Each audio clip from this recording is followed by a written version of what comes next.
함께 나눌 하나님의 말씀은 잠언 2장 16절에서 19절입니다.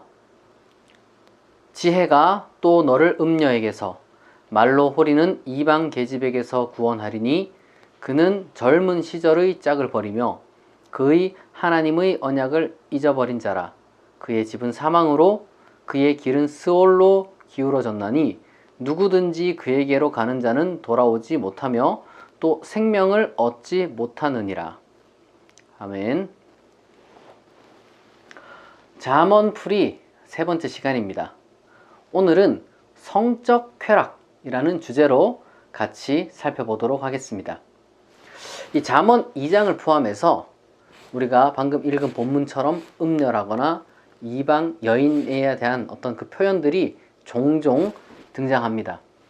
다시 말해서 이거는 유혹하는 음란한 여자를 뜻하기도 하고, 그리고 외국 여자, 이제 신전 창녀를 일컫는 말이기도 합니다. 사실은 이 잠언이라는 것이 조금은 그 대상이 정해져 있습니다. 지도자가 될 남성을 향한 제왕학으로서 이 잠언이 구성되어 있는 측면이 굉장히 강합니다.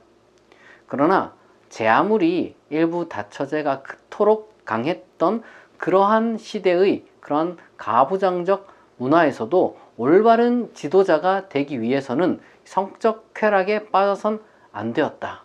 그것이 가져올 그 결과가 어떠한지 고대 지혜자들이 잘 알았다는 것을 우리가 읽은 본문을 통해서 알 수가 있습니다. 그러나 제 아무리 이것이 본래 남성을 향한 그러한 책이었다 할지라도 오늘날 이 경고는 남성에게 국한될 것이 전혀 아닙니다. 일단은 그런 가부장적 문화의 시대를 우리가 벗어나야 할 뿐만 아니라 오늘날은 남자든 여자든 할 것 없이 이 성적 쾌락에 삶을 빼앗기지 않아야 한다는 그러한 조언으로 확장되어서 우리가 이 본문을 이해하는 것이 옳습니다. 과거 가부장적 문화 속에서 남자는 분명 쾌락에, 그리고 여자는 그와 정반대로 좀 억압에 그렇게 이제 갇혀 있었죠. 그러나 이제는 이러한 문제를 우리가 남녀 딱 구별해서 이야기하기는 많이 어려워졌어요. 수많은 통계나 그리고 또한 설문조사를 보게 되면은 남자는 쾌락을 탐닉하지만 여자는 쾌락을 탐닉하지 않는다 라거나, 혹은 심지어 성범죄자와 관련되어서도 남자는 가해자고 여자는 피해자다, 이런 식으로 항상 딱 정해져 있는 공식은 이제는 좀 편견에 불과하다는 것이 많이 드러났죠. 어쨌거나 중요한 것은 이것이 남자를 향해서 말하기 때문에 어떤 그 음녀라거나 이방 여인이라거나 이런 식으로 여성을 의인화해서 표현을 하고 있지만, 우리에게 주는 경고는 어쨌든 남자나 여자나 가리지 않고 동등하다는 것, 그것을 우리가 기억하면 됩니다. 성적 쾌락이라는 것이 사실 그 자체로 나쁜 게 아니에요. 왜냐하면 1차적으로는 이제 생명의 확장이라는 측면에서, 그러니까 생존 본능, 번식 이런 것과 이제 관련돼서 이제 그러한 목표를 강화하기 위해 이제 발전한 것이 사실 성적 쾌락이죠. 그리고 또한 단순히 그런 어떤 그 종족 번식뿐만 아니라 이제 상호 간의 친밀감을 더해주는, 그렇게 이제 서로 사랑하면서 서로를 또 지켜주고 서로를 아끼게 만드는 그러한 어떤 사회적인 그러한 역할을 하는 것이 바로 이 성적 쾌락입니다. 따라서 특히나 인간이 이러한 성적 쾌락을 추구한다는 것은 사실상 생명과 그리고 사랑이라는 정말 영원히 드높여야 할 그러한 가치를 실제로 추구하게 만들어주는 어떤 그 모티브가 되어주기도 한다는 것이죠. 다만 그렇다면 이 성적 쾌락이라는 것이 언제 문제가 되느냐는 것이죠. 가장 우선적으로는 바로 지금 지적한 것처럼 이 생명과 사랑이라는 가치와 동떨어질 때, 다시 말해서 신뢰를 파괴하고 그리고 또한 목적을 잃게 만들 때, 그때 문제가 되는 겁니다. 성경에 보면은, 우리가 오늘 읽은 그 잠언의 말씀에 보면은 이 젊은 시절의 짝을 버렸다 이런 표현이 나오죠. 그리고 또한 이어서 하나님의 언약을 잊어버렸다 이런 표현이 나옵니다. 이것이 상징하는 바는 젊은 시절의 짝을 버렸다는 것은 인간관계에서 특별히 어떤 그 성적인 관계와 관련하여서 상대를 성적 도구로 여기는 것이고, 그리고 또한 하나님과의 언약이라는 측면에서는 바로 저 생명과 사랑이라는 목적을 상실했다는 겁니다. 하나님의 창조의 어떤 그 목적 중에 하나인 바로 생명과 사랑을 여기서 잃어버린 것이죠.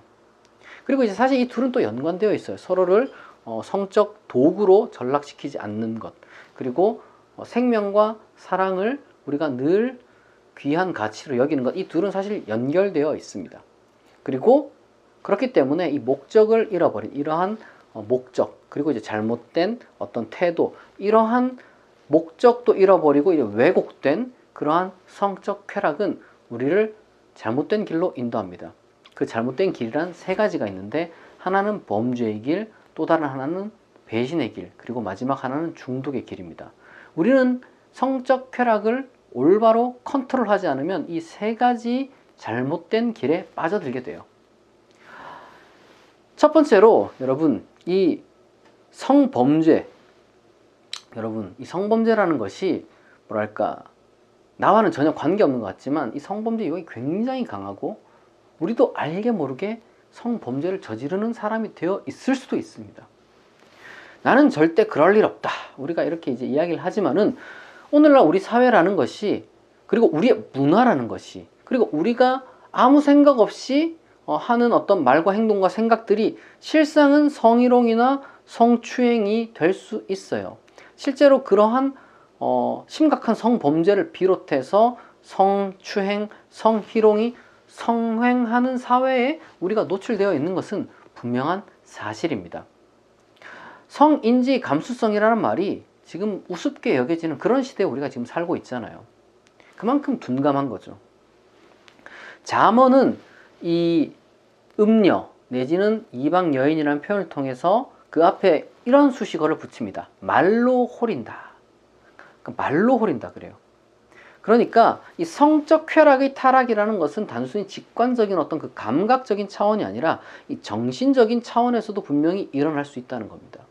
무슨 말이냐면은 이 유혹이라는 것이 언제나 말, 글 이런 것들을 통해서 논리의 옷을 입고 우리를 찾아온다는 거예요.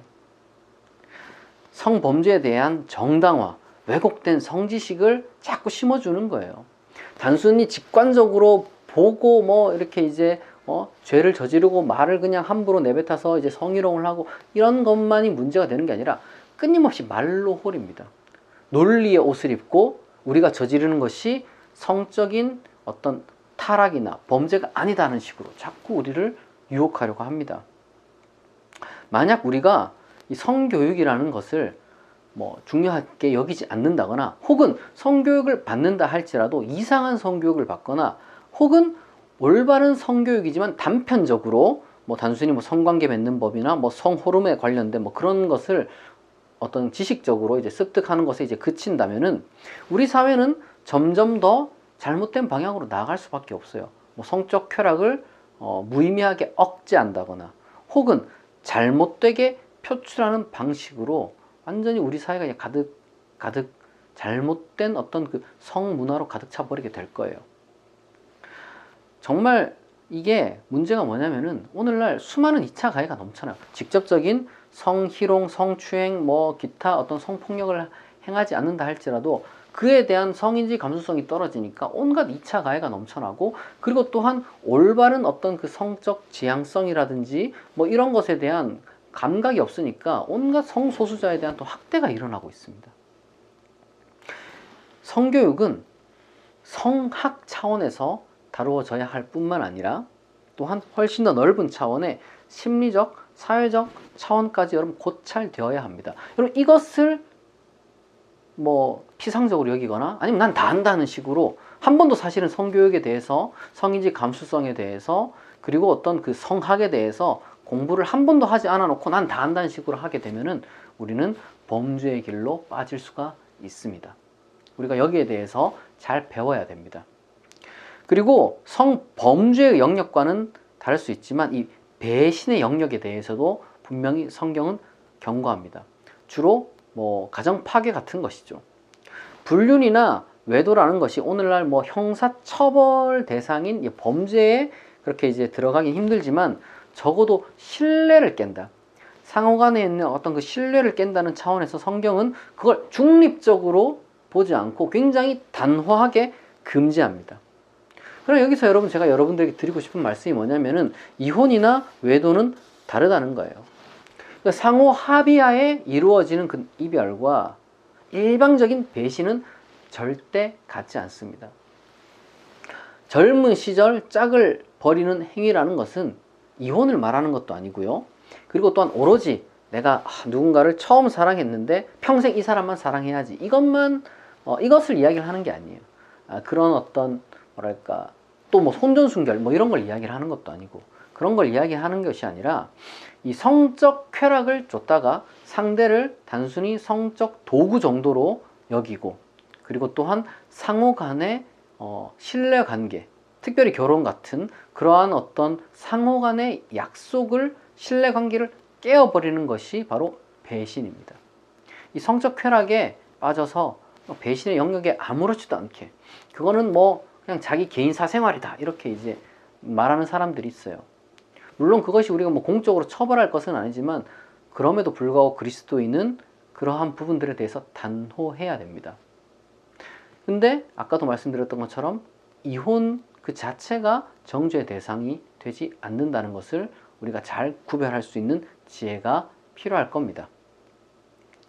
한편으로 마지막으로 이제 성적 쾌락이라는 것이 이제 중독에 빠지는 경우가 적지 않아요. 이게 본래는 아까 말씀드린 대로 이제 뭐 번식이라든지 친밀감을 발전시키기 위해서 이렇게 진화한 것이 바로 이런 성적 쾌락인 것입니다. 그러나 이게 시대가 지나다 보니까 인간이라는 것이 이제 문화를 갖게 되고 더 성숙한 수준에 이르다 보니까 이 사회적, 심리적 차원에서 다양한 방식으로 그저 그 쾌락 자체를 충족시키기 위한 다양한 그러한 루트들이, 방향들이 이제 생겨나고 있습니다. 그것이 어떤 뭐 하나의 취향으로 나타나기도 하죠. 제가 보니까, 그러다 보니까 이게 뭐 성도착증이라는 그런 이름을 붙여서 이제 온갖 필리아들이 우리 주변에 뭐 산적해 있습니다. 제가 뭐 거기 뭐 관련된 온갖 그런 어떤 그 뭐 필리아들이나 아니면 성도착증들을 뭐 나열할 필요는 없을 것 같아요. 그거는 뭐 성적 쾌락 그 자체를 뭐 충족시키기 위한 어떤 그 성향들, 그런 것들을 가리키는 것이고, 실제로 뭐 그것이 주로 행위로 이제 표출되기도 하죠. 근데 이제 그런 것들이 비록 생명의 확장과 이제 사랑의 형성이라는 것에 기여하지 않는다 할지라도, 그것이 앞서 말한 바로 그러한 그 범죄라든지 배신이라든지 이런 것으로 이어지지 않는다면 그것을 정죄할 이유는 없습니다. 그러니까 이제 우리가 그것도 잘 구별해야 되는 거예요. 성적 취향과 그것이 실제로 배신이나 범죄로 이어졌느냐는 또 다른 문제입니다. 다만 우리가 이제 오해를 하면 안 되는 것이, 이러한 것들을 구별한다 할지라도 그러한 것이 과연 건강한 어떤 그 삶을 이어가는데 도움이 되냐, 또 다른 문제예요. 그러니까 우리가 건강한 삶을 이어가기 위한 하나의 방편으로 자기 위로를 할 수도 있는 겁니다. 옛날에 이제 가톨릭 교회라든지, 뭐 지금도 사실 마찬가지예요. 가톨릭 교회라든지, 혹은 뭐 오늘날에 많이 줄어들었지만 한때 뭐 미국의 청교도의 어떤 지역들, 개신교의 어떤 그 청교도 지역들 같은 곳에서는 이 자기 위로 행위 자체가 이 정죄의 대상이었습니다. 그게 이제 자연스러운 게 아닌 거죠. 제가 봤을 때는 그건 잘못된 거예요. 그런 거는 그냥 자기 어떤 그 취미로서 존중받아야 될 지극히 개인적인 어떤 사적 영역입니다. 다만 언제나, 그리고 그 어떤 사례에서 그러하듯이, 그러한 어떤 그 성적 취미 생활이 다른 취미 생활과 마찬가지로 만약에 그것이 자기 파괴적인 중독으로 빠질 경우에는 우리는 그것을 충고의 형태로서 지적을 해야 합니다. 그럼 그게 사실은 참된 우정이에요. 그냥 그래 뭐 네 취미니까 하고 그냥 내버려 두고 그냥 자기 파괴적이고 중독에 빠진다 할지라도 그거는 뭐 네가 알아서 해야 될 일이고 그냥 네 마음이지, 이렇게 하는 것은 여러분 참된 우정과 사랑이 아닙니다. 오히려 그것은 지금 너를 파괴하고 있다, 절제할 수 있어야 된다라고 이야기를 해줄 수 있는 것, 그것이 여러분 진짜 참된 우정이고 그것이 또한 성경의 자세입니다. 저는 모든 비범죄적인 그리고 이제 뭐랄까요, 이제 배신과 상관없는 그러한 어떤 그 성적 쾌락 추구는 자기 가치 판단에 맡겨져야 한다고 생각합니다만은 여러분 중독되면 안 된다는 거예요. 다시 한번 말씀드리지만 무엇이 정죄의 대상이냐 아니냐, 이것은 앞서 말씀드린 대로 뭐 범죄나 배신의 영역에서 그렇지만 중독 같은 경우는 정죄의 대상이라기보다는 좀 충고의 그런 범주에서 그렇게 하지 않는 것이 좋겠다, 절제하는 것이 좋겠다 라고 이야기를 할 수 있어야 되고 자기 스스로도 그렇게 생각할 수 있어야 되는 겁니다. 따라서 이 성적 쾌락이라는 것은 허용된 범위 내에서 누려야 되는 거예요. 범죄의 영역, 배신의 영역, 그리고 중독의 영역으로 넘어가면 안 됩니다. 범죄나 배신이나 중독으로부터 벗어나기 위해서는 그럼 어떻게 해야 되냐, 이게 지금 정말 떠오를 거예요. 어떻게 해야 될까? 그렇게 하기 위해서 가장 중요한 것은 바로 이 잠언 2장 16절에서 19절 그리고 이제 잠언 곳곳에서의 구절들에서 반복되는 그 경고를 회고해야 됩니다. 잠언이 우리에게 가르쳐 주는 바를 잘 듣고 그의 귀를 기울여야 돼요. 잠언은 우리에게 어떻게 이야기를 하냐면 사실 경고를 굉장히 좀 강렬하게 합니다. 이렇게 허용된 범위를 넘어서 성적 쾌락의 그 성적 쾌락을 추구하는 사람의 말로가 어떻게 되느냐? 죽음이라고 해요. 죽음. 스올로 간다. 스올이 뭐 대단한 어떤 심오한 게 아니라 그냥 무덤으로 간다. 죽는다는 이런 뜻이에요. 그러니까 단순히 수치 정도에서 끝나는 게 아니라는 거죠. 범죄나 배신이나 중독을 향한 성적 쾌락에 빠지는 것은 자기 목을 조르는 거고 낭떠러지에서 떨어지는 거고 고속도로에 그냥 뛰어드는 거랑 똑같다라고 지금 이야기를 하는 거예요.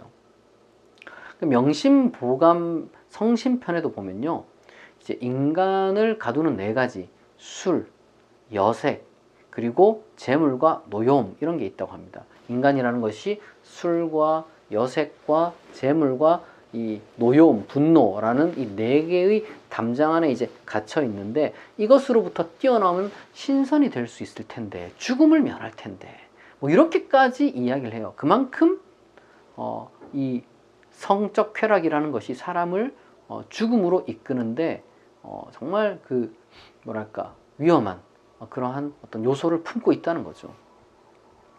이 세계를 풍성한 생명과 사랑으로 채우기 위한 하나님의 주신 선물인 이 성적 쾌락을 따라서 컨트롤하지 않으면, 통제하지 않으면 우리 인생 그리고 다른 사람의 인생도 망칠 수가 있고 더 나아가 문자 그대로 목숨을 잃을 수도 있다는 것을 우리가 기억해야 됩니다. 성적 쾌락을 통제하는 방법은 뭐 잠언의 어떤 그 경고를 끊임없이 반복해서 이제 회고하는 것도 있고, 사실은 조금 더 실용적인 차원에서 말씀을 드리자면은 뭐 규칙적인 생활 패턴을 유지하고 신체적이고 심리적 건강을 과연 내가 유지하는 삶을 살아가고 있느냐, 여기에 좀 달려 있어요. 물론 우리가 이 방향을 잘 기억해야 됩니다. 우리는 성적 쾌락이라는 것을 억제하는 게 아닙니다. 성적 쾌락이라는 것을 거세하는 게 아니에요. 통제하는 겁니다. 다스리는 겁니다.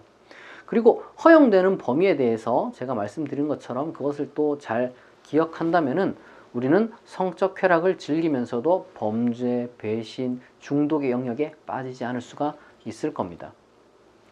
스스로 노력하고 이제 때로는 경건한 생활, 이제 뭐 기도나 이제 명상을 하는 게 정말 그렇기 때문에 중요한 거예요. 이 성적 쾌락을 컨트롤하는 데 있어서 그러한 어떤 그 기도와 명상은 정말 큰 역할을 합니다. 그리고 뭐 신체적인 차원에서 뭐 충분히 뭐 수면도 취하고, 그리고 무엇보다도 이제 자기 위로를 하는 것이 가장 중요한 컨트롤 방식 중에 하나겠죠. 그럼에도 불구하고 난 이게 도저히 이제 통제가 안 된다, 그러면은 전문 상담사나 때로는 뭐 치료사를 찾아가는 것도 여러분 부끄러워할 일이 전혀 아닌 거예요.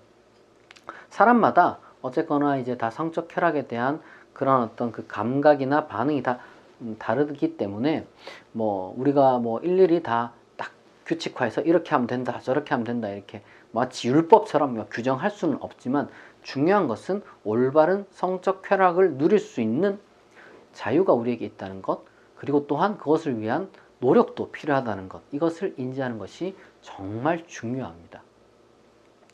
이 성적 쾌락에 대한 추구, 다시 말해서 이제 성욕이라는 것은 여러분 완전히 정상적인 겁니다. 그 목적은요, 1차적으로는 생명과 사랑이고요. 그리고 또한 오늘날 같이 조금 더 발전한 우리 문명 사회 속에서는 즐거운 성생활을 즐기는 것, 그 자체는 건강한 그리스도인의 삶의 한 부분이 될 수도 있다는 것을 여러분 결코 잊지 않으시길 바랍니다. 그건 정죄할 것도 아니고, 그리고 또한 방탕하게 그냥 내버려 둘 것도 아니라 통제해야 되는 것입니다. 이 성적 쾌락과 관련해서 범죄, 배신, 중독은 여러분 죽음의 길입니다. 따라서 우리가 이 성범죄라든지 가정 파괴라든지, 그리고 어떤 성중독 이런 것들을 몰아내는데 여러분 힘써야 돼요. 개인을 위해서건 사회를 위해서건. 그것이 건강한 한 사람을 세우는 것이고, 또한 건강한 사회를 만들어가는 것이고, 그것이 바로 아름다운 하나님 나라를 또한 건설해 가는데 큰 역할을 감당하는 겁니다. 여러분, 아무쪼록 또한 좋은 사람 만나서 생명과 사랑으로 이 세계를 채워나갈 수 있기를, 그리고 혹은 또 다른 여러 가지 방식으로 여러분들이 기쁨과 만족을 누리면서 매일매일 즐겁게 살아갈 수 있기를 진심으로 축복합니다.